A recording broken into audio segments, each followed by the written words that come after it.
So I see a lot of people having issues on where their image is going to cut. And the best advice I can give is to make a custom mat size.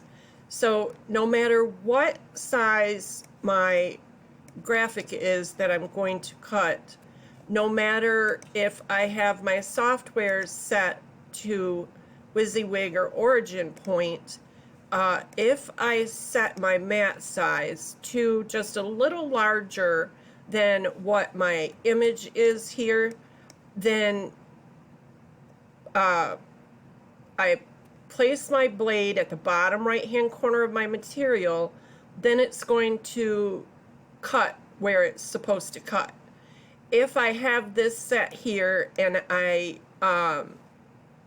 have my software here set to what you see is what you get, then it's gonna cut up here. And if you only have your material placed here, then you think it's not cutting in the right place, but it is. So the best way to resolve this that I have found is select whatever it is you're going to cut and check out the size. So I need at least probably a 6x10 mat size. All right, so then I'm going to come to documents.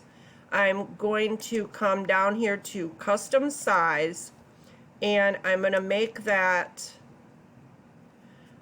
I forgot what it was, I didn't write it down. I think it was 6x10.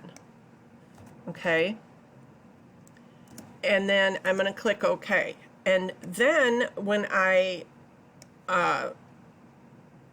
can select my graphic here, and I can come to position and size to page and horizontal and vertically align it.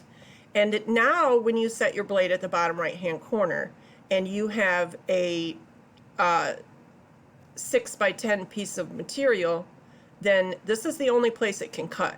It can't cut way up here on the mat because there is no mat. Okay, so try this. I think it will help a lot of you. If you have any questions, feel free to ask. Thanks for watching.